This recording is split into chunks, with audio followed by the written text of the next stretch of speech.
you are here right now, it's because I'm presenting you are the creator, and this is my proof, right? I've proven almost beyond a shadow of a doubt that all of existence boils down to one question. My goal is to convince you of one thing, that when you are being present in the moment, when you are conscious and detached from your story, from everything that you know to be true, that you are the creator. My goal today is to prove to you that I am is the creator of the entire universe. And if I can prove that to you, right? Today I'm going to set out to tell you the origin story of creation itself, to tell the entire story of creation itself, to prove to you that I am. You are the creator. To prove that when you are I am, that you are a creator. So I'm going to tell you, like today, right, it's going to be a little bit of metaphysics, a little spirituality, a little science, right? I'm going to talk. The beginning of this, right, is all going to be me laying out the origin story of creation itself from the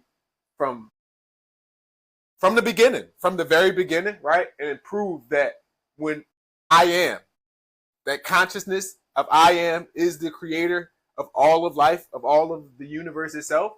I'm going to prove that to you, right?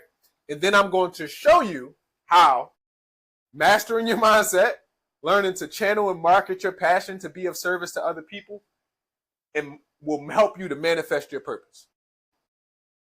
So that's what we're going to go through today. All right. Something like I want you guys to be mindful of. All growth starts in the dark. All right. So the creation story goes like this, right? In the beginning was space, and space was vast, and space was infinite. And in space existed all the potentiality for everything that we know exists in space today.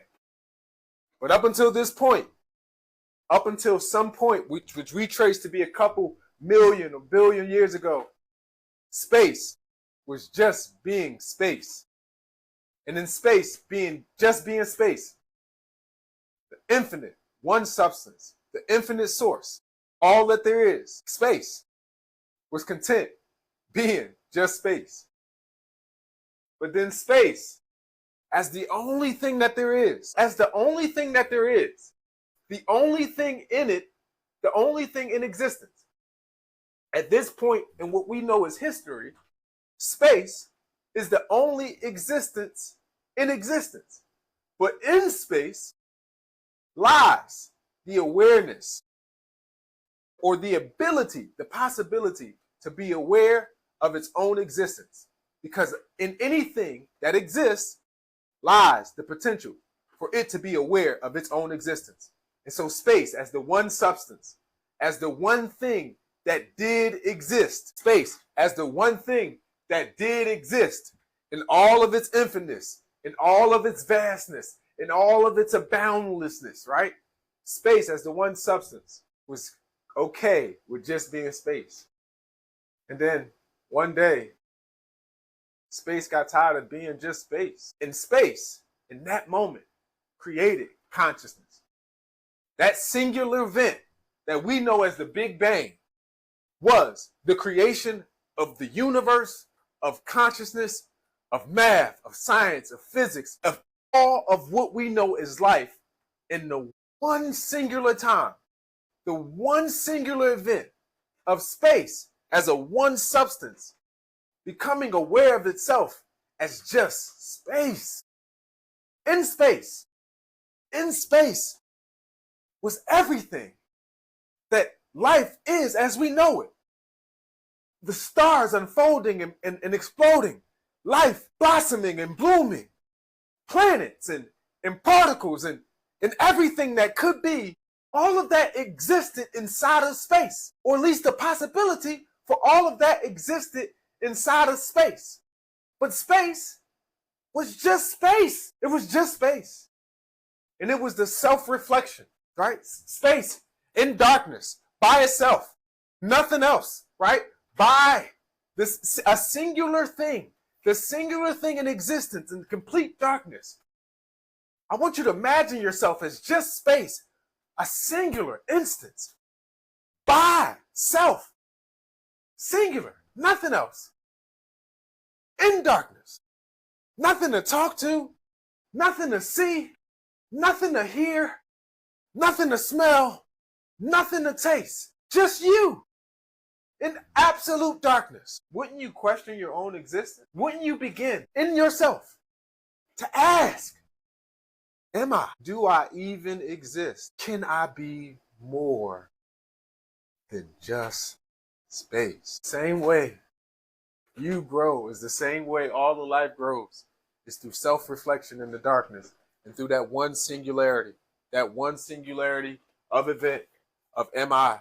And I can show you why am I in a minute. In that one singular event of creation, at one singular moment of space, asking of itself, asking of the only thing that there is at this point, space.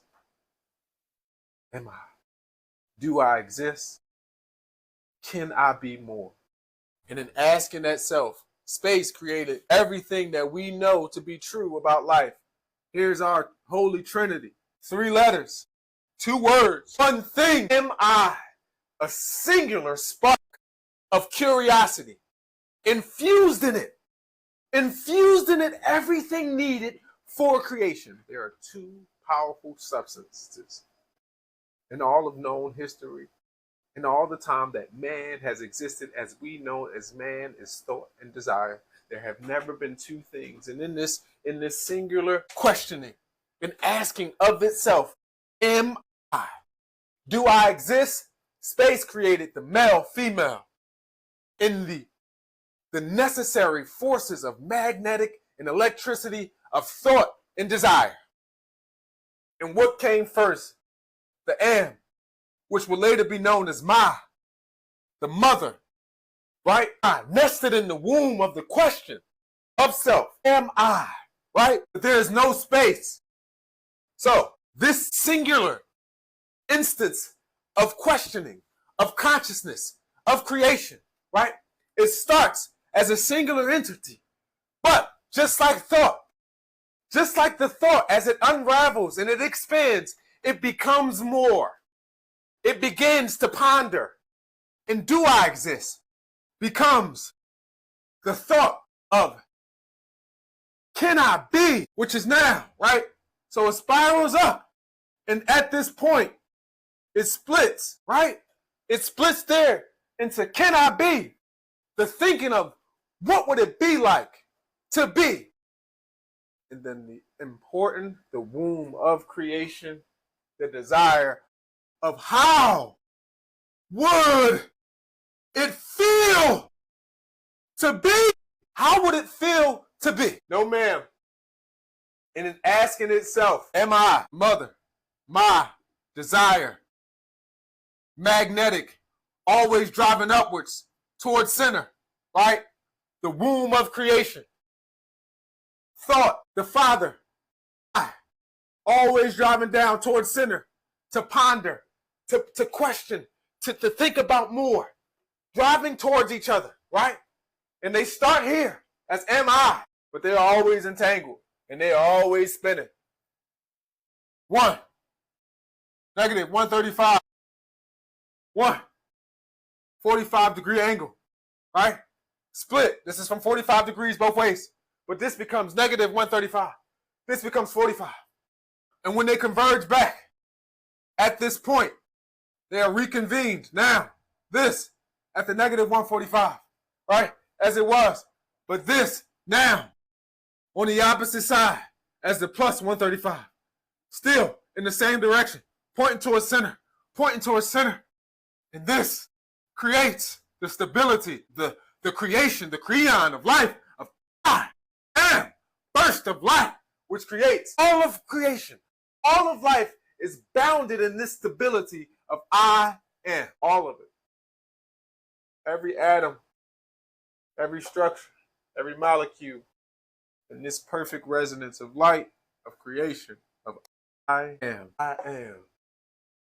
And from there, this, as the conscious being of creation, sets out and creates all of the land of I am that, which is the physical manifestation of I am energy resonated at a particular experience.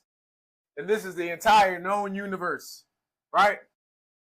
That's the entire known universe. The stars unfolding, the planets building, every creature, every insect, every speck, every molecule, a manifestation of I am expressed definitively as I am that. Everything is creation. It's space answering itself of can I be more than just space, and then answering itself of all that it can be as an I am experience. I am that. And that's life. That's the I am. And you, when you are being present as I am, not as a human being, not as your name, not as your birth date, not as your city, not as your race, not as your state, but as a present and conscious being, as I am. You are the living, breathing, creative force of the creator of all of everything in life. And it's proven through every expression of creation in humanity. Every further movement of bringing the unmanifest to the manifest is through the human mind of thought and desire. When they combine, when you as a human, when any of us are aware of our I am energy and said, I definitely know that it is possible. I definitely desire to bring that experience to existence. We are the creative force to bring that from the world of unmanifest to manifest. That is proof that you, when you are being I am, is the creator of the entire universe. Proof. Scientific. Every equation, all of the missing things, they've been trying to take desire and emotion out of the equation. And I'm telling you, your passions, your pure desires to know thyself is a magnetic force combined with your thought as an electric force to fuse and create all of creation. All of creation. Magnetism is the first manifested energy of all of space, of emotion, of space itself, desiring to know itself. And all of electricity is the thought of space itself, pondering and generating the energy necessary of what can I be? All of it. All of it. And when those two energies reconvene at the 0, mark, after they have spun out, re-enter at the perfect points of entry. Shout out to my man Terrence Howard. An I am experience is born, and when this is born, this is as almost as infinite as anything, because it is the charge, the downward pulling charge towards center of thought, and the upward pulling charge of desire that create the stability necessary. This is constant motion. This is resonance, equal and opposite force pulling on each other to create a relationship that is almost unbreakable. That's why they can't do nothing with them pyramids. That's why they still here. Because when you build like this, ooh, baby, almost indestructible. And this is who you are. This is your consciousness. This is your awareness, right? This is the thing that you move throughout all of reality with, right? You can move anywhere on this realm as an I am. You can be anywhere. Now, this is where we get our scales from, our time scales, right? So this becomes the finite possibility. This becomes the infinite. That's why I started that here, right? So this is to infinity and beyond, right? That's going to keep going. Right, it started here, right, where it was like finite. This, you would see the scale, like where it grow, right, and it's like limited possibility.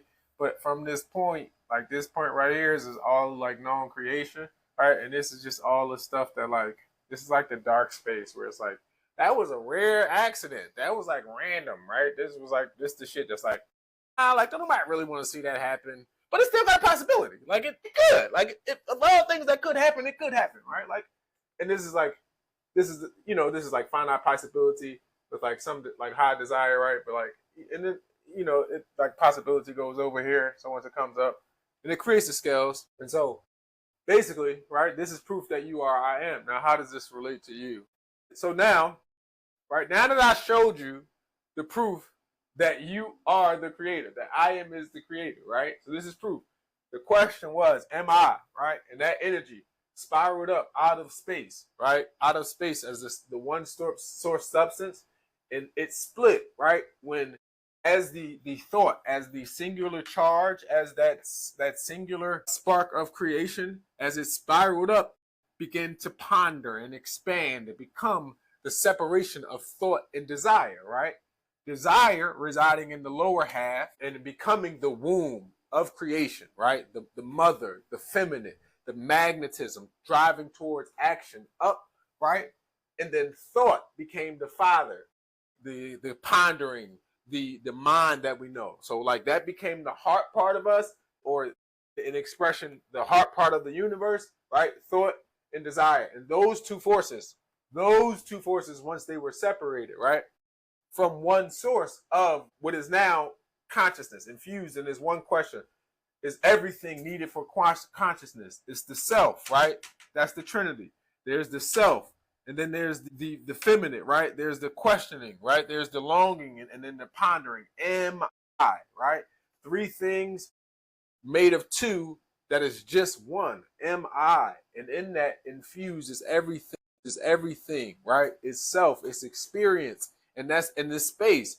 In experience, for experience, right? You need space, you need a self, and you need the longing to desire, like the drive to be more than just space, right? And then that's the formula for creation. Is space, possibility, and a desire to know the space, right? To be more than just space.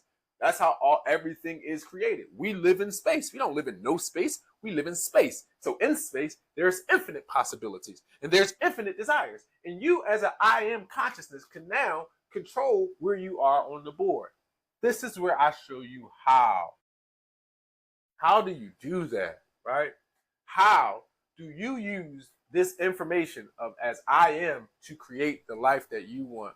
When I tell you, if you believe this shit, if you believe all of this stuff, now, this is like, there's some scientists, there's some spirituality, but I don't have any formal training in like physics, right? I did go to school for chemistry, but I was a horrible student, D average. Don't ever look at my transcripts. I was just a chemistry major because I thought I was supposed to be smart. So that's not like, I'm not a scientist, but there's proven, like this stuff just has been coming to me, these angles and stuff. There's another side of it. I did just get raised recently, so that could be a part of it, right? But that's a whole nother conversation. But so this information of angles and stuff is not like, it's just coming to me. I'm not that, like, I'm into spirituality, but I'm not versed in it, right? Like I know there's stuff about like the chakras and stuff. I'm just learning about it as I'm going through this. This information is coming to me. There's a purpose that we all feel called to. My purpose, I've always felt called to, was freedom. I did as a kid. As a kid, I tell you, my first memory of feeling called to something was first grade, Miss Russell's class, George Clymer Elementary, on 12th and Rush, in which the first Black History Month, we were given the task of figuring out like historical Black leaders, and I learned about Malcolm X, Langston Hughes, Martin Luther King, like all of these different men and their ability to with words. And I just remember being enamored with leadership, with like the ability to help and move people through speech, through messaging, through inspiration, right? And even more so being inspired by Jesus, like literal Jesus, being like, yo, that's a dope way to like live life, where you just spread love through talking, right? Like it's such an amazing thing, and just inspiring people. And so I've always felt called to do that. I always felt called to do that. But like I said, I went to school for chemistry. When I went to school for chemistry, I was just trying to follow the path that was being told, right? I graduated high school, 17 years old. My wife, who's, now, she was pregnant with my oldest daughter coming out of high school. We one of those couples. So I'm like, man, I got to figure out what I'm going to do with my life. I got to, build a family. I'm thinking that I got to really follow this model. Inside of me is the desire to save the world, is to be bigger, is to be some type of figure of leadership, to help people, right? Got a call and feel called to that. But I'm like, all right, well, I got to do it this way. So I go to school, I try to major in chemistry, say I'm a cure cancer. I'm learning about the social sciences, etc. Wound up school, I'm not that good at it, right? But I learned about college, right? I get out of my environment. I learned that there's more possibilities and I become more. So I start on this journey. I go to college. I fail, right? All of my kids were born while I was in college. And that's what, like, so I go to college. I fail. All my kids were born while I was in college. I was in college for 5 years. And, you know, I'm the youngest one. My parents, 8 kids. So my mom seeing one of her children get a degree was on me. That was my responsibility. I was her baby. I was a smart one. I was blessed. My parents kind of, you know, they were recovering addicts in their city, right? My parents were recovering addicts, but by the time I came along, they got better, right? We kind of wound up middle class hood. So I'm like the last of the Mohegans. I'm smart because all of my siblings, right? I got 7 siblings, so I'm just learning from everybody, right? Like I'm just watching everybody. They like, oh, you smart. I'm thinking, I'm like, no, I'm just watching everybody else. And then, you know, the pride and all of that is riding on me going to college and becoming the first one to graduate. And I failed, and I felt horrible. And I had 3 kids. I lived with my mom. Like I had to move back in with my mom. It was just crazy. It was a crazy situation. So that's how I got into self-help, right? So I failed college. I'm lost. I don't want to look at nothing towards chemistry, so I don't know what to do. Like I'm like, bro, I just spent like 4 or 5 years in college thinking I'm gonna be a chemist and thinking I was gonna make money this way, and I'm never gonna do that. I'm nowhere near it, and I was just lost. And then I felt like I just got a calling. So around that time, E.T. the hip hop preacher, YouTube was new. He started taking off on YouTube. All these people that, you know, like motivational speaking was a thing if you're into it, but if you're not into self-help or personal development, you don't know about Les Brown, Tony Robbins, none of that stuff, right? So when E.T. popped off for us as a generation, it was kind of new because YouTube made him a thing, right? Now you're going viral. Like a speaker didn't go viral until E.T., right? And I don't think we've seen anything like that. Like E.T. going viral. So you learn about motivational speaking and like it becomes something else. And I'm like, oh snap. All right, no, that seemed cool. Like that kind of like, that's not preaching. It's not social. It's like being a social worker. Like that's a little different. Like I can be independent. I can do it my way. And then I get an invitation to this event at the campus. And the guy, he's like, yo, I got a program. Like you seem like you'll be nice. You could like do speaking. Like it's like entrepreneur or whatever. And like all of my friends keep like saying all stuff to me. And it's like, yo, be a speaker, be a speaker, be a speaker. And I read this book, The Alchemist. It says something about personal legend. I remember I was working in a pharmacy, and I remember reading The Alchemist and just realizing that I was like the guy in the glass shop, like right, like I was putting off my dreams. Here I was, I always wanted to do something big. I always wanted to change the world. I always wanted to do something amazing, free people and give back. And that wasn't nowhere where I was going. Confronted with like a decision. What you gonna do? I jumped. I did. I quit my job. Me and my wife was about to buy a house. We had thousands of dollars into this house. I just, fuck it. Like, I'm out. We both were working these jobs. And by this time, we had 3 kids building our little family. At first, it was cool. But then we started to see, like, you know, we working. We barely spending time together. We beefing. That's my best friend. We've been together since 8th grade. So we beefing. We going through the struggles. I'm like, yo, this lifestyle is not leading to us to where we really want to be. So we ultimately had to make it, like we made a decision. Like, bro, let's try it another way. Let's go entrepreneur. We're gonna make this work. We're gonna figure this out. And at that time, you know, it's the internet, all this stuff. So we jump all the way in. We like buy some courses, do all that stuff, quit our jobs. I moved back with my mom. My mom and them had a 3-story house. My parents, I'm sorry, I keep saying my mom. My parents, I've never lived with, I always say that just because it's like program, but like I live with both my parents. Shout out to my daddy, right? But I moved back in with my parents. They had a 3-story house in North Philly, so they had some space. So we moved back in with them. I'm like, yo, I'm gonna figure this out, this entrepreneur stuff. I know I ain't just graduate. I'm thinking it's gonna be easy, right? I got the gift of gab. I can talk. I'm intelligent, but I'm traumatized. I just failed for the first time in my life, and that sucked. And I didn't know how to deal with it, right? Like I, if I'm honest, I fell into like a depression for the first time. I was drinking, smoking. I'm trying to do all this entrepreneur stuff, but like I'm questioning if I'm smart. I'm questioning all this stuff because I couldn't get through college. And I'm like, yo, what the fuck? Like I've seen people that was like kind of I thought was not as smart as me doing it, and so my psyche is fucked up.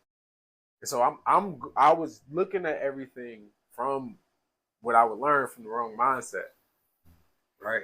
But I wouldn't learn that till later. But I'm just I'm torn. Like I know I gotta pursue something bigger, but I'm questioning myself. Like, am I a protege? Am I smart? Am I good enough? Can I make it out right? Do I have what it takes, right? Because I had started to like party a little bit on campus and is hanging out with my friends and stuff. I'm like, damn, I'm not even that bad. Like but shit wasn't going my way. I'm like, bro, so I'm questioning myself. I'm beating myself up. So I'm not working as much. Like I'm learning stuff, but I'm not implementing anything because it's not really a possibility for me. I'm in a place of doubt. And so that happened for about 6-7 years. There's a lot of death in here, right? All growth starts in darkness, but that happened for like 6-7 years. So for like 6-7 years, I'm just going back and forth, like unemployment, get a job, be working, try to like build something, and then I'll get that call again, so I'll quit, try to build something. But I'm like, my mind isn't. I'm traumatized. I went to college and thought I was going to graduate, and I didn't. And I can like admit that now, but I didn't know that, right? And so after like I said, 6-7 years, I'm like, all right, I got a family now. My kids are getting older now. They like, I can't afford to just be getting them little cheap sneaks and stuff. Like now they need stuff. Now they're like, yo, no, Dad, I need some like Nikes. We need some stuff. And culturally as a father, I want like all of this is for them. So it's all right, bro. I gotta make a decision. I gotta figure something out. Like this shit ain't working. So I'm at this point where I'm like, all right, I'm either gonna go back to I'm going to either get a trade or I'm going to like go to trucking school or I'm about to like do something, right? I'm about to do something that is a career to just get benefits and get something going, right? And thank God I didn't do that. That's another part of the story. But I'm at that point, right? And I'm just questioning everything. I'm like, yo, what can I do? Where can I go, etc. And then randomly, bro, I came across this article about mindset. And I'm doing this for me more than anything else. I came across this article about mindset. And I read about the fixed mindset and the growth mindset by Carol Dweck. And when I tell you I felt exposed all of my life after I got accepted into Parkway West, or what was Gamma High School, a special admission high school, was from the perspective of fixed mindset. Once Parkway said that I was smart and everybody in the hood was like, yo, you smart, I stopped doing all of the stuff that made me smart in the first place. I started trying to like look smart instead of actually do the smart thing, such as researching and studying and being a nerd in terms of learning. Because that's all I did, right? Like when I was in the house by myself, I stayed on punishment a lot. I just read and I did nerd stuff because ain't nothing else to do, right? Like my mom made sure we had books in the house. My pop always was tinkering, so like thank God for the space, right? In the beginning, you saw that, right? Thank God for the space to be me, to self-reflect. So, I developed these nerd tendencies of just being by myself and studying in middle school because I stayed on punishment all the time. And then when I got to high school, I started pretending to be smart. And so I'm reading this article and it's like, just like, yo, fixed mindset is this, growth mindset is this. And I'm like, bro, I've been doing everything wrong, like from the wrong mindset. I'm like, oh shit, I want to do everything over, right? So, and I'm a mama's boy. So I go down, I talk to my mom. I had moved out, found like somewhere to live, cheap, whatever, me and my little family. So I go back to my mom's house, I'm talking to her, of course, and I'm like, Mom, I'm going back to school. I'm serious, I'm gonna do it. And I just remember like feeling so excited. And the universe has a way of testing you, right? So like this part of all growth starts in darkness. Almost 2 weeks after saying I was going back to school, then I was like recommitted to like, I'm gonna give her a degree. My mom died. And my mom died December 27th, 2018. On December 23rd, 24th, my mom, I got a call. I was doing Amazon Flex. Amazon Flex was brand new. I had been working, and like I said, I was going through that turmoil, like, yo, I gotta do better for my kids. So I was doing some work, some like side jobs, and I was like, yo, I'm gonna go out Because the last Christmas, the Christmas before, they didn't get shit. Like, it was a horrible Christmas. So I was like, yo, I'm gonna work hard. So I'm working hard for them, and I'm like, I'm doing Amazon Flex in the morning. That morning, I'm like, yo, it was Christmas Eve. I'm like, yeah, bro, I'm gonna go out and shop. It was it Christmas Eve? Christmas Eve or Christmas? I can't, like, it was 23rd or 24th. I think it was 24th. Yeah, Sandy was only in the hospital for 3 days. So it was Christmas Eve, right? The morning of Christmas Eve, I'm doing Amazon Flex, make some extra money so I can go out and buy them some extra toys. Because last year, right? So I'm out, I'm running. This car, it never locked. The car never locked. I promise you, we had this car for about 2-3 years at this point. It never locked while the keys was in the ignition. I thought it was like a special thing. So I was doing Amazon Flex. I get out the car to do a package, and my dad, like, I locked myself out. While I'm locked out the car, my dad called me and like, Bonnie, they're taking your mom to the hospital. The ambulance is here. And mind you, my mom had already had 3 open heart surgeries. So we used to Sandy going through some shit, right? And like it was just casual. It was like, all right. And if I had about 2-3 more packages to do. So if I would have not been locked out of my car, I would have been able to talk to my mom. Shit. But I was locked out. I was locked up in the car for like an hour. And my wife had to come and unlock the car. I finally get back in the car. I don't know, I'm used to my mom going to the hospital. So I finish the thing, and I go right to the hospital. And I'm like, man, like, here Sandy go with this shit again. So I walk in there, and as I'm walking in, I see my mom. And she's foaming at the mouth, and she's shaking. And this shit, like, I'm like, yo, what the fuck? And they start running in. Like, everybody start running in, and they putting machines and shit. And I'm in shock. I'm just like watching this fucking Asian doctor. I will never forget this shit. The Asian doctor walked up to me. He's like, are you our son? I'm like, yeah. I'm like, yeah, what's going on? He's like, your mom ever talked to you about end of life plans? Something in my, like, what you mean, bro? He's like, your mom is having a massive stroke. She has a massive brain bleed on her head. If we don't do surgery, your mom is going to die. I talked to my mom 2 weeks prior. Part of the conversation was my mom telling me explicitly, Giovanni, don't let them operate on me. I don't want to be operated on anymore. Confronted with the choice to choose to grow. Falter. I called everybody. I know what my mama said. I called everybody. I called my dad. He's like, well, call your mom, call your grandma, her brothers and sisters, your siblings. See what everybody say. Call me back. Nobody answered. Came down to me. Whatever you say, man. Hey, man, go ahead and do that surgery. Go ahead and do that surgery. I could not let my mama go. I wanted to. We did the operation. I did Christmas. Day after, 27. And I knew it as soon as they did the surgery. It wasn't for her.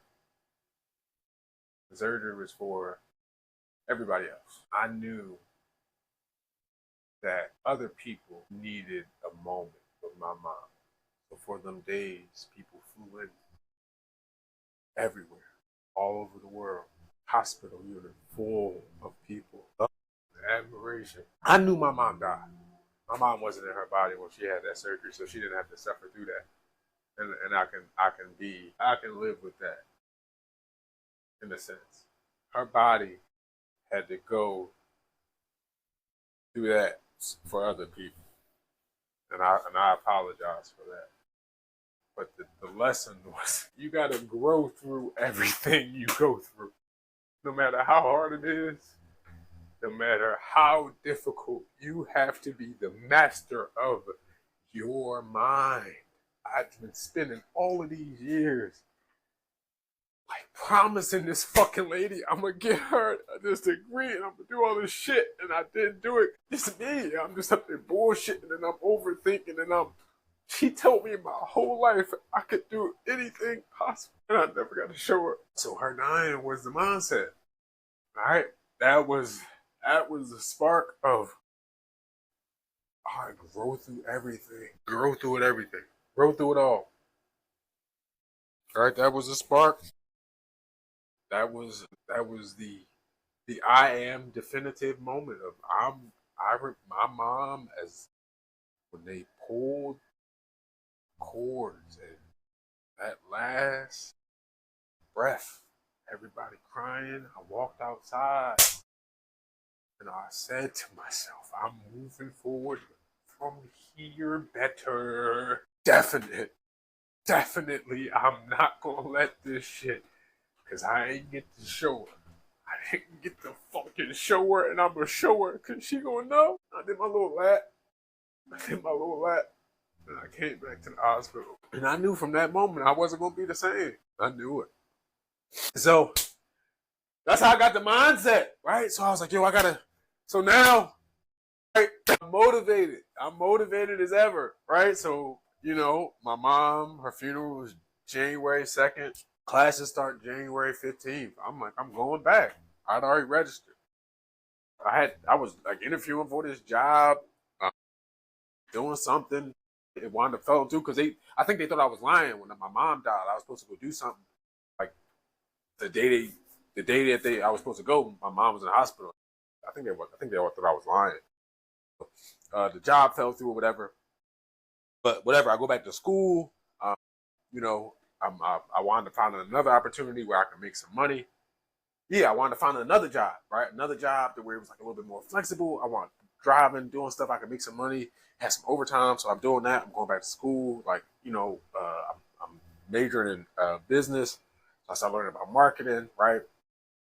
But it's mindset. It's all mindset. Reason why I don't want to go back to school because I was just such a horrible student. But I was like, bro, I know I'm fucking smart. So I kind of had to just prove to myself that I wasn't dumb, right? So I went back to school and I was like, all right, mindset. And I was dedicated to being an excellent student. And I was. I wound up with a 4.0 GPA.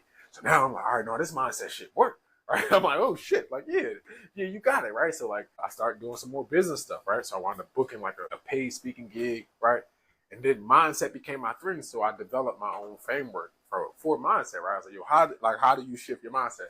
And the first step was like, you got to identify your fears, right? And that decision, like with choosing with my mom, I was afraid to move forward, right?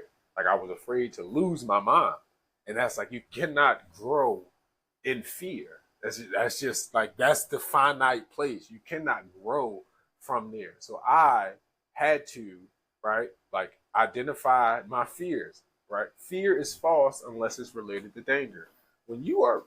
Unless, only time as a human being, fear is going to be useful to you is when there's a life or death situation. And so if it's not a life or death situation for you, right, fear is false. Right, so if you're able to recognize that fear is false unless it's related to danger, you can choose to forget fear, right? You can forget the fear and move forward, right? And so that was the first part. So the first part started with fear, and now that I know that fear, when you're operating in fear, you're operating in that finite place. Your possibilities to create here are limited because there are no possibilities. This is the fear zone. You can't create anything that's really good from here. You can get some experiences, but they're going to be kind of trash, right? And so as everything, there's a spiral, there's a buildup. So as I started to fix my mindset, more and more things started to become more possible because I wasn't letting fear stop me, right? But fear isn't the only thing, right? So in mindset, there's also when you're confronting things, you also have to be willing to grow.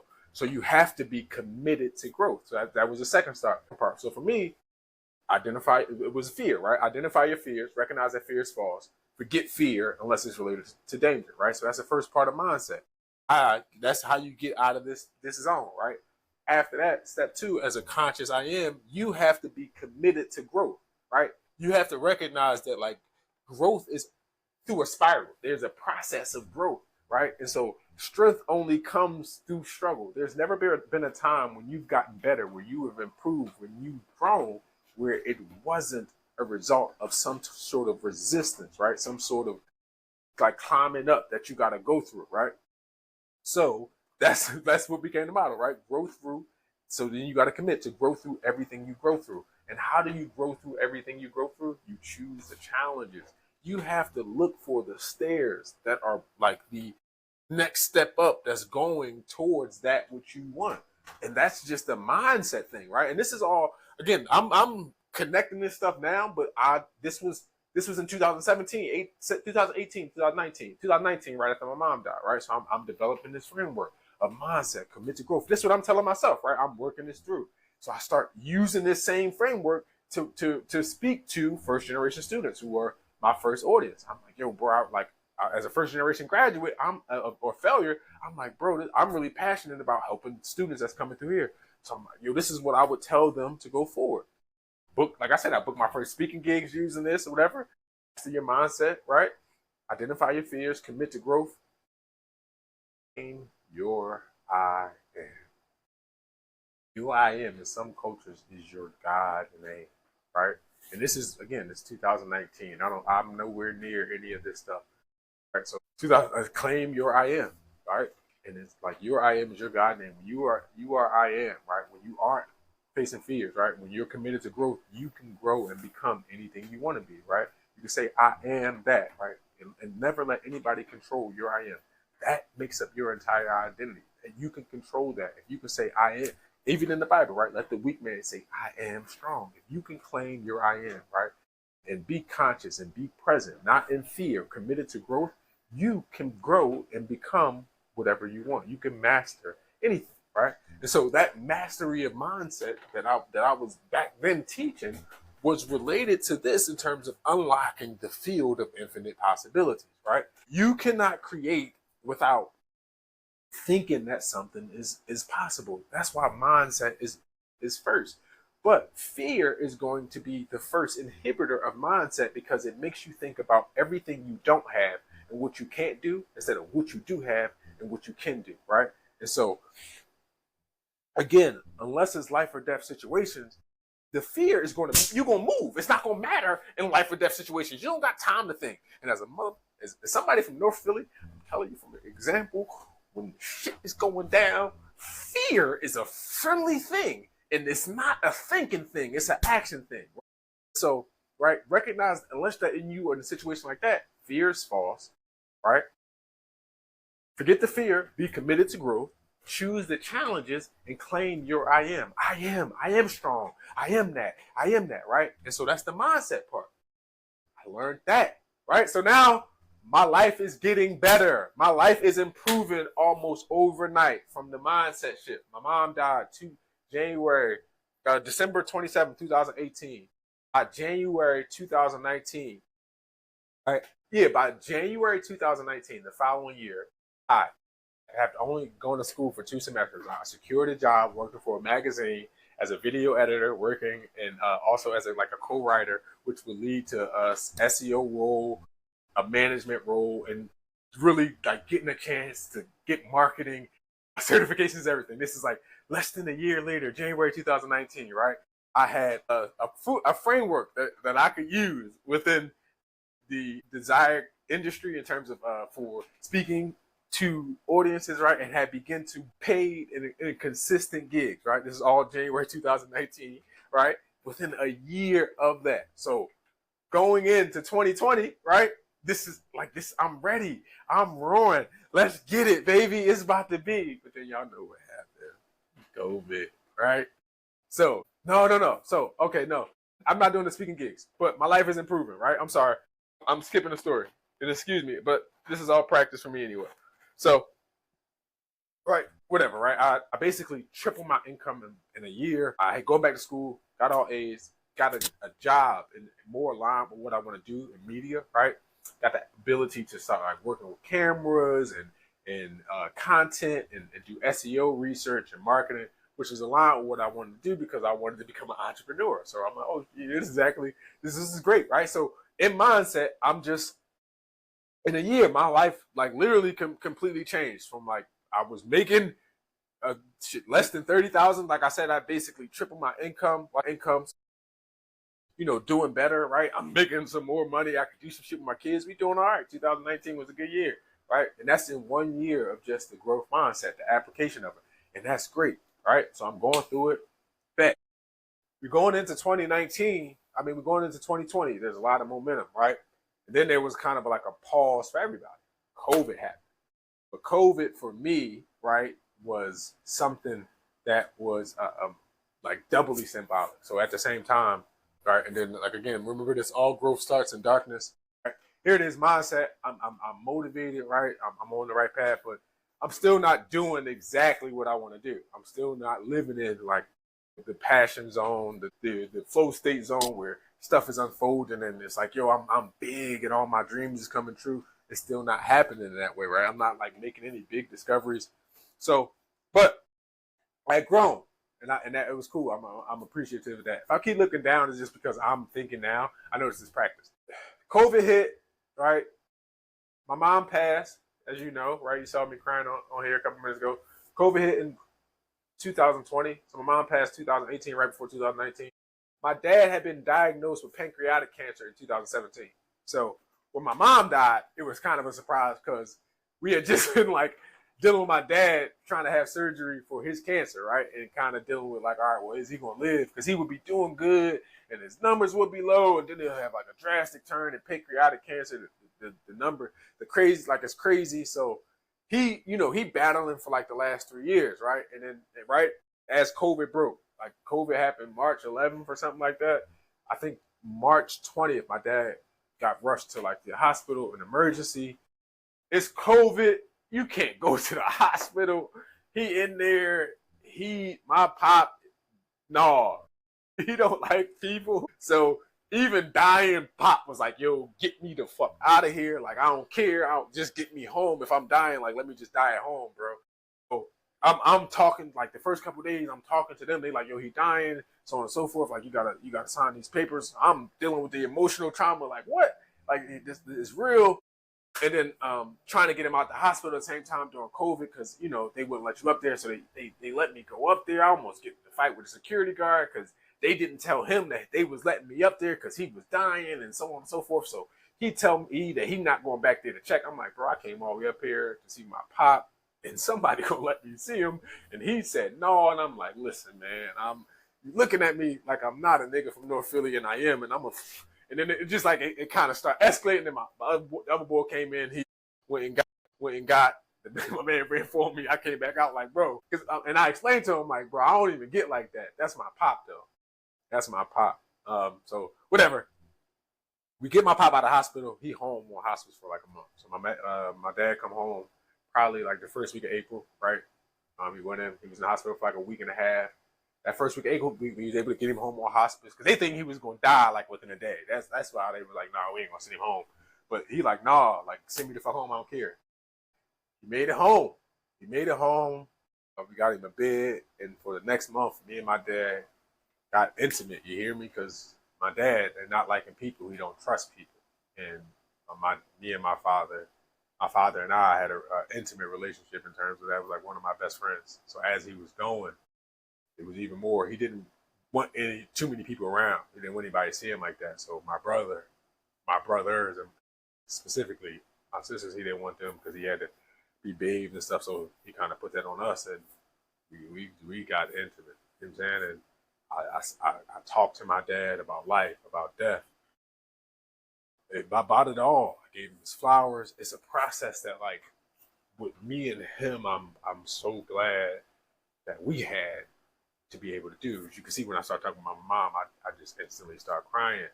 But with my father, there was like this kind of this period where we kind of cleared the air and was able to talk. And I ain't have no bad blood for my dad. I always loved him. I appreciated him. Like I said, he was like one of my best friends. But just talking to him man to man during that time, it was just like a vulnerability that seeing him in a different capacity. He was always on the job, always being a dad, always being a son. He was just always so serious. And watching him during that time, right? My dad, it was like he had so much regret for never doing what he wanted to do. Like for as talented and as intelligent and as capable as my dad was, he never lived from a place of passion. always subdued, always. And so, like his last moments are watching him struggle and fight death. My dad died for like 36 hours. Died one time. He was in there traumatizing us, bro. And again, I can talk about this shit. If I had to watch my mom go through that shit, I wouldn't be able to do this shit with y'all. But with my pop, it was different because it was just like he was so strong. So I'm just watching him and just watching the process. And then, like, as a son, it's like kind of like, all right, that's kind of what I got to go through. So like, there's a rites of passage with that shit, bro. Like, I don't know. Your pop just builds you different for that shit. So like with him, me and him, I love my dad as much as I love my mom, if not more. But it's just a different relationship. And I like when dealing with him, it's like, all right, yeah, bro, I got you. I'm here for you. Yeah, yeah. My mama. So either way, right? But I'm watching my dad die and I'm watching him struggle. He died and then he came back. He died. My dad's last words was, wait a damn minute. And I promise you, everybody in my family said he was talking to my mom. My dad, he was looking, right? And he was talking to somebody. Wait a damn minute. And that's how he talked to my mom. That's like saying he was over there like, yo, bro, come on, Thomas. Stop trying to fucking stay over there. It's over. Come on.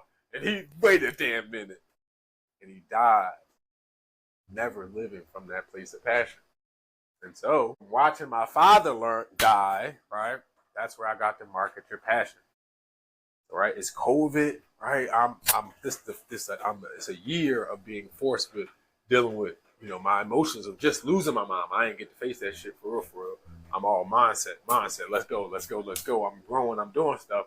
I ain't get to face my emotions. So when COVID first hit, I'm in the house with my dad dying, thinking about my mom who just died, traumatized, like going through shit, but then questioning life and death because it's COVID and everybody's dying around you. And it's just like, yo, if I fucking die, like, did I even fucking live? Did I even live? What do I want to do? And I don't want to go out like my daddy. I love my daddy. But there's a reason why you watch your daddy to learn shit, whether it be through vicariously or through direct lessons. And so watching it, I'm like, bro, I'm not going out like that. I'm trying to go peacefully. I'm at least say I tried this shit. Like, all right, bro, come on, let's go.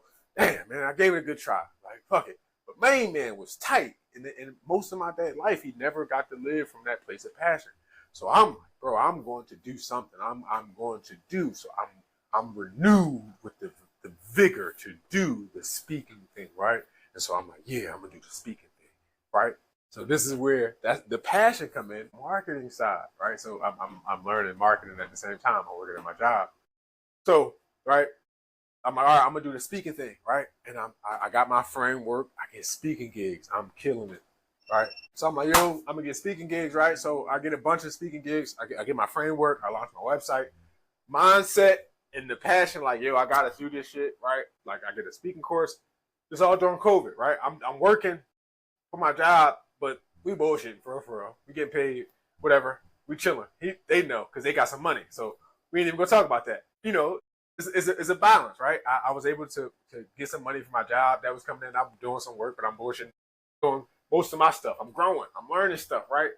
I'm living from a place of passion, but that it only go but so far, right? There's like a disconnect. It's missing. I'm like, bro, I gotta learn marketing, right? I gotta get this shit out. I gotta figure out how to get people out there. So I'm like, I'm in that place, like, yo, I gotta figure out this marketing shit, right? I got a couple speaking gigs. I got some stuff. But it wasn't growing anywhere. It wasn't really taking off. I didn't have any consistency. And then after a while, I got called back into the office, just like everybody else. But I got a promotion. So he called me back in the office, and they're like, yo, we want you to come back in, but we're gonna give you a new role. We want you to run the social media. We want you to be the media department manager, and we're gonna have you do the social media marketing. So I go in there, and again, now I get to learn more from like what I'm trying to do. So they pay for course for me to like get certified in marketing and all this stuff. So I'm learning all this marketing stuff. And I'm like, shit, yo, I know how to do this shit. Like, and I got good at it. Made them $1 million, spending $65,000 in ads. And that's really good, right? This is my first campaign I ran, right? I ran it for the year, fluctuating budgets, but I wound up going back and we were able to generate over, what was it, like 600 leads, right? Of course, they were Facebook, so they were some low quality stuff. But in terms of actual enrollments, I calculated over $1 million. And it's more than that. Like, I would have specific numbers, but just in an organization like that, the tracking and stuff is very hard. So what I could find and coordinate, because they didn't have any system, right? So I literally go into a situation where they don't have much of the marketing developed. So I'm able to implement CRMs and emails and text message and all of that, working along with somebody in India, right? And then they pay for courses. So I'm really like, I'm getting a full-fledged marketing like degree, learning on the job, getting paid, getting money, good money, because I got a raise. And then when I showed that I made that much money, it got an even more raise, right? So now this is like 2021. I go from 2 years ago when I just learned about mindset to like I'm doing well, right? And so I was able to buy my house, right? I got a crib. I'm like, all right, yeah, I'm doing good, right? It's mindset and marketing, right? I'm all marketing out. I was living for that piece of passion, right? Like speaking, I'm like, oh yeah, I'm gonna get to that. I'm gonna do that. Like I'm gonna do that. Let me get this money first. Let me do this shit. Like, you know, because I know there's marketing stuff. Like the marketing.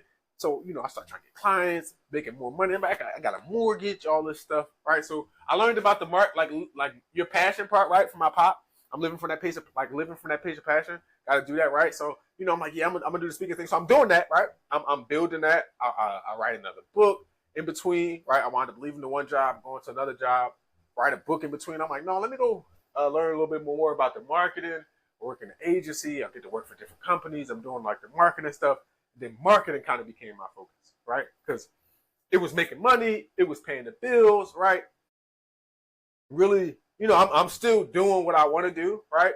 But like marketing, I'm trying to blend it in, right? I'm trying to like be slick and be like, all right, marketing, that's what people want. So I'm doing that for a while, but again, it's still not clicking. It's still not like nothing's going on, right? It's still not the alignment, right? So now, right, I'm operating from in terms of alignment, right, from a place of possibility. I raised it up here, right? So now I'm here, right, in terms of the possibilities are I know and I want, right? So the possibility of becoming a business owner, right, it has raised to the I know phase, right? But this is still in the I want. Like I want to become a speaker. I want to fulfill my dreams, but I got priorities. I got stuff to do. You know what I'm saying? Like I can't really make this my passion, my purpose at this point, right? I'm still not really like being intentional. So I'm finding the passion because I like marketing and I'm trying to help people. So I'm like, yo, that's what I'm gonna do. I'm gonna help people with marketing, right? So I'm like, all right, I'm gonna take the marketing and I'm gonna start helping like entrepreneurs and people to build their businesses and stuff like that. And so I start making that my focus. I start like getting some coaching clients and I'm teaching people the framework and I'm working people to build their business, whatever. But again, it's still not like it's not the alignment, right? Because I'm the desire isn't fully aligned, right? I'm not acting from this place of fully like I have to yet, right? Because the desire is I want and I have to, and then it's I think and I know, right? So I know I can do it. At this point with the marketing shit, I'm like, bro, I know I can build a successful business, right? I definitely can. Like it's possible. Like, yo, it really is like you just gotta market your passion, right? You gotta like passion plus problems equals profit, right? I come up with a framework for marketing. Passion plus problems equals profit, right? You got to take what you love and what you love to do and focus that on solving one problem for a particular audience, right? If you can take what you love and how you love to express yourself and you can channel that into what you love, into a particular medium, what you love to do, like if you like to write, if you like to sing or whatever, learn to take what you love, no matter how quirky, and channel it into what you do. Only thing is you got to focus on a particular audience. You got to solve a particular problem. Who loves what you love? Who wants to do what you love? Who wants to experiment with it, right? Solving a problem. And so, right, I got this framework and I'm teaching people like, yeah, like that makes sense. And, you know, I got the mindset, like master your mindset, market your passion, right? And so that's what I'm teaching, right? And it's like, all right, cool. I'm making some progress. It's going, but it's still not clicking, right? I got the mindset framework, like in terms of, you know, identify your fears, commit to growth, claim your I am. I got the marketing thing. passion plus problems equals profit, right? You got to take what you love and what you love to do, solve a problem for a particular audience, and they will pay you for it, right? And so I'm like, yeah, I'm preaching this out. I'm getting clients. I'm making this progress, but again, it's still not. I'm not feeling like this ain't it, right? Like I'm still feeling uneasy, right? I'm working at the agency, right? I gotta like I'm trying to build a couple clients, right? Like, but I'm not. My desire to do that isn't. I have to, right? I don't really like. That's not really what I want to do, right? So it's like I'm bullshitting with it. I'm being flaky on the clients or whatever. It's just like life. Like I got the house, right? I got a nice paying job. I got a car, right? Like I'm in a better neighborhood. I'm in a better situation, but I just don't feel good, right? I'm not feeling good. I got the mindset thing. I got the marketing thing. I can get clients. I can make some money. Like I can work with people. I can build a website. I can just build a business, right? I can just start marketing some stuff online, like, right? You could do e-com, any of that. I'm thinking about all of this stuff because, again, I'm trying to align it with my passion too of helping people, right? I'm talking to people, I'm teaching people about marketing, all that stuff, but it's still not aligned. It's still not like that perfect alignment of, all right, this is what you called to do. And again, growth starts in darkness, right? Growth starts in darkness. May 28th, 2024. A little bit over a year to the day, right? To the day, 2 months. Something was bothering me. Like I was just off, and I knew it, right? And I knew it. And, it had been like boiling up for a while. This day, I just called out of work. I was like, bro, I'm gonna call out. Like I just can't make it in. Like I'm going fucking crazy. I'm just stressed. I'm just uneasy. I can't explain it. Like I don't like how I was feeling, right? So I'm like, bro, I'm just gonna call off. So I called out of work. I'm like, bro, my phone died. I'm like, yo, I'm gonna leave my phone off. I'm not worried about it. I'm getting sick thinking about this shit. I turned my phone off, right? I'm like, yo, I'm gonna leave my phone off and turn my phone on. I turn my phone on, and my aunt Cynthia is calling. All right. I answer my phone. Aunt Cynthia crying. I can't even.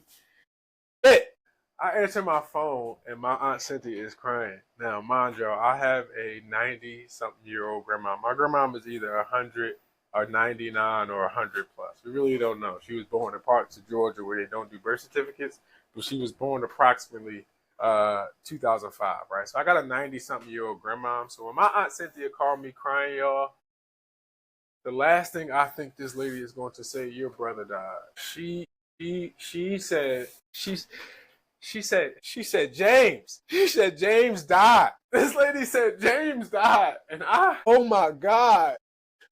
This lady said, James died.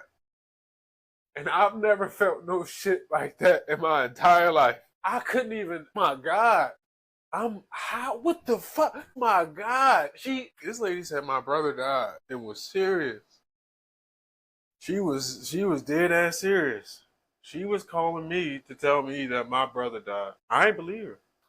Hey, I gotta get to my brother's house.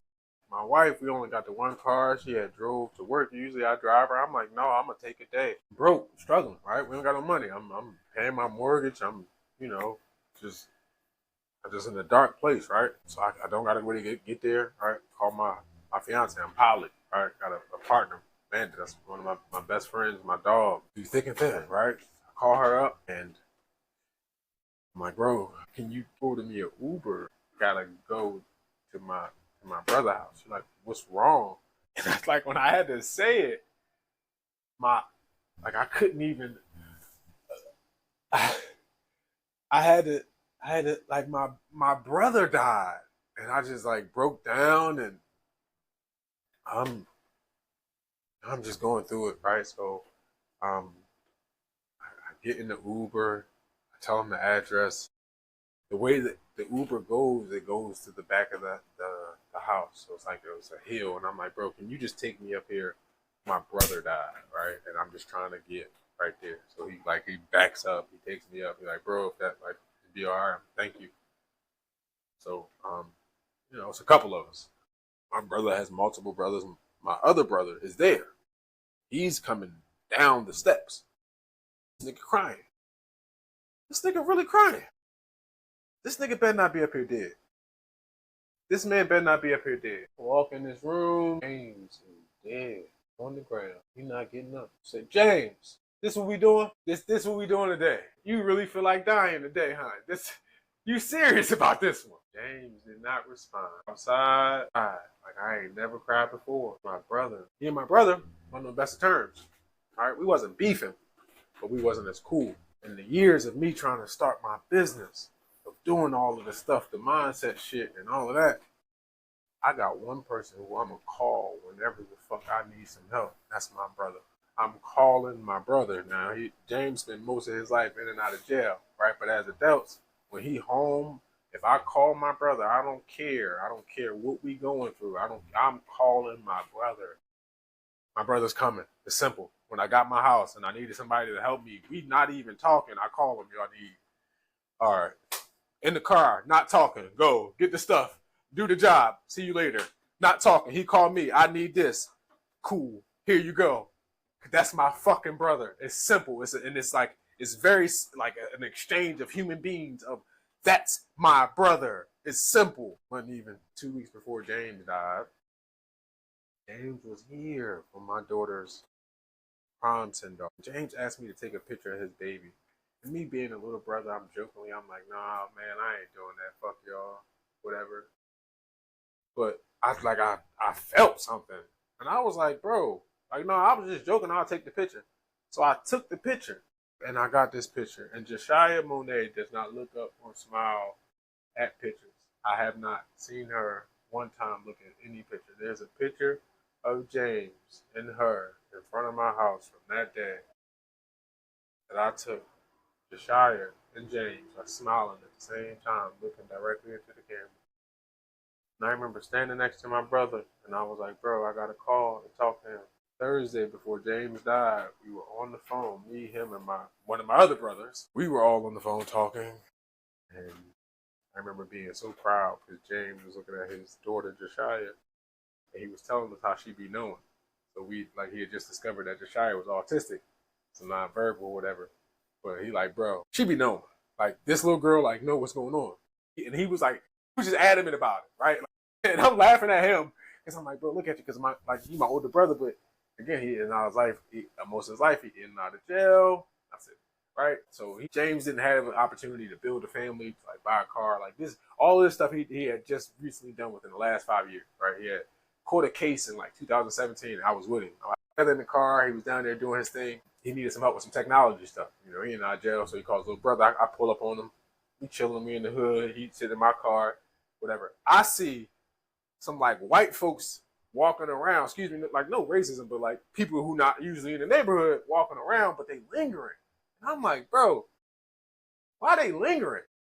I'm like, I don't like this. I'm getting the fuck out of here, bro. Like, y'all niggas doing too much. Y'all over here trapping. I'm down here. I gotta get my daughter. I'm just gonna go up there early. So I leave. I leave from there. James get locked up. That was the last time he get locked up. The last 5 years of his life, he spent home, you know, doing the first things. Got his first car, had his first child, doing all those things, right? And so that for him, right, having his daughter and bragging about her, I just remember looking at my brother and being so proud. And that was the last time I seen my brother alive. My last thing I remember him saying was just like, bro, she be known, right? So my brother dies, all right? Growth starts in the darkness, all right? My brother dies, of course, he leaves a 2-year-old at the time, and without question, all right? That day, I pull my brother's fiance, child of his mother aside, say, hey, from this point forward, I'm going to be more active in your daughter's life. So beginning tomorrow, I'm either going to take her up or pick her up from daycare just to get acclimated, just to get more use, like just to let her get used to seeing me on a regular basis. But from this point out, her and I are going to become real close. My brother would want her to get a certain amount of male leadership and love. And that's my obligation because that's my fucking brother. So I got All growth starts in darkness. I got mindset from losing my mama. I got passion from losing my father. I got purpose. I got purpose when I lost my brother. It's not just me. Not only did I get purpose, I got a sense of urgency. And watching my brother pass at just 42 years old and walking in that room and realizing that this shit could be over. Just like that. That could be you. It could be over. Like, just like that. All the shit that you dream about, everything you planning for, all the like, oh yeah, I'm gonna do it tomorrow, I'll do it later. They are non-guaranteed. The only time that you got to do it is now, and you better do it now. You better do it for her. You better do it for them. Me as a man, I got my family. I'm gonna make my kids, they're gonna grow up, they're gonna see it right.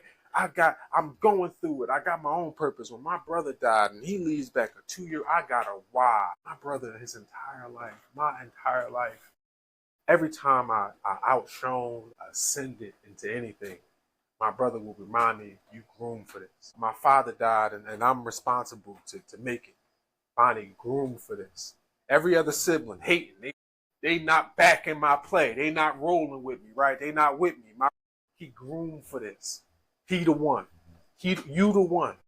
You the one. James died. I got a why. I got a why. I got a why. I owe my brother.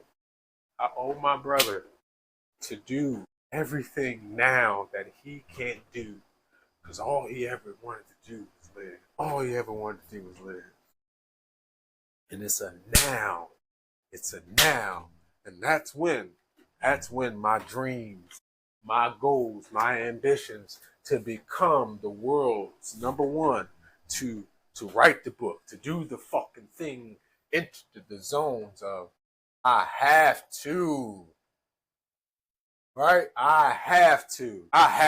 So now I fucking know I can do it, but I have to. And the only fucking things that come to the land of physical manifestation are those that are definitive possibilities and definitive desires of have to. And now that I have to, it is a definitive manifestation. You are in the witnessing of a process that is definite to unfold. I don't know how. There's 0 people in here. I don't know how. I know why though. I know why. Because I have to. Because I owe it to my brother to live, to prove him right, to take advantage of this life that I have now. And that's been the mission from that day. And look, you can go back and look. Started about June, maybe May. Start posting content and you can see it. And there's a rev up, and there's a rev up, and there's a curve, and there's a build up into motherfucker, I'm here. That's it. It's the energy. That's what we on. When you know that what you want is a definitive possibility, when you know that you definitely have to have that as an experience, you will manifest that what you want. I came here with a purpose and a message. And I prove to you that this is all that it takes. If you are seeing this in any capacity, I'm telling you, you are the creator. You are the creator. You are the creator. I am that I am. Right? So the physical manifestation, right? And so I can go into this some more, right? So this was the land of I am. This is I am that. I am that. I am that. All right. I am a speaker. I am a world-renowned speaker. I'm a best-selling author, right? I am that. But the higher level ascension, the godlike level, the ultimate creator level, right? One that I am that I am. This is the freedom. This is the freedom. So when you can get here, and I am that I am, when you can detach from your name, from your identity, from your story in the present now, if you can unlock and just become I am in this experience, right? I am that I am. You are that. You are in the land of the physical manifested world. You are in the land where stuff comes to know what it's like to be. You can see, you can hear, you can taste, you can touch, you can experience all of life. You can smell. My bad, I almost forgot one. You are that, and I will give you that. But when you awaken to who you really are, you are that I am. And you, from this place, You get to create all of it. Infinite possibilities and unconditional love, right? So now I'm in this place, right? In the flow state of ultimate creation is when you're steadily vibrating. Your I am is in this place of infinite possibilities infinite possibilities and unconditional love. When you are in this state and existing as I am that I am, your creations can be effortless. I don't know what's possible. I don't know, but I want you to join with me to become a part of the new world where anything is possible, where we don't believe in limitations, where we don't allow the past to determine where we are moving to the future, where we exist in the field of infinite possibilities and unconditional love, where we are co-creators of this experience, exploring more, but the infinite possibilities, only going to the depths to explore of can I be more? Can I be more? The darkness is only the place where we go to ask, can I be more? But in all of creation, when we are existing in the land of physical reality, we are existing from the place of infinite possibilities and unconditional love as an I am, an infinite I am. You are not your name. You are not your birth. You are not your city. You are not any of it. If you can detach, be present right here, right now, as I am, you can create whatever life that you want. You have to be definitive. The only things that come into the land of physical manifestation are definitive possibilities and definitive desires, right? So the infinite space is infinite possibilities and infinite desires, right? And then the spiritual dream space is possibilities and desires, right? Possibilities and desires, this dream, this spiritual. Only things that come into the physical manifestation are definitive possibilities and definitive desires. And when you, as a that, can extend your existence as that, when you can release your attachment to that, what you are, and be present as I am, you can achieve ultimate creator status. This is the highest level, well, in this creation, right? I'm just uncracking this code. I'm not going to go back into it, right? But in this creation, you can be at that level where you can create new possibilities, new realities. And if all it takes is the observation of one, if I can convince you of anything, if I can convince you of anything today, is that I am is the creator of it all. It's proof. It's proof. I am is the creator of it all. And when you are present as I am, not as the story that you've been telling yourself, not as the story that you've been told, but as a present, conscious being, confirmed of one thing, I am. I just want you to imagine, close your eyes and be just that space. Detach from your body, feel yourself as, and be just space, and ask yourself the one question that starts all of it. Am I? Do I exist? And when you confirm, yes, I am, you get to determine what you are. And that is the divine right of all of creation. Space itself created everything in reality by getting tired of being just space. Everything, all of growth starts in darkness. All of growth starts in darkness. That's all there is. That's all the darkness is. It's all below the field of desire and in knowing thyself. And when you come here, when you come into this land of light, of knowing thyself as I am, right, you ascend up the ladder of the ultimate creator. But you can skip the line and become that I am. If you can detach right now from your story, from your history, from your trauma, if you can be present right now and be the driving force of your mind and say, that is possible. That is a definitive possibility for me. If you can be present right now and say, I have that desire to experience that as I am, because all of your experiences are I am. You don't have to focus on the money. You don't have to focus on the car, the home. It is all an I am experience. It is a manifestation of you as a version of you that you want to be, showing up and experiencing this experience as the way you want to experience it. And you can do that right now. If you are the master of your mind, if you can channel your emotions and focus them on solving a problem for people. I came here to solve the problem for you, to let you know that you are free. You are born to be free. You were never created to have to work.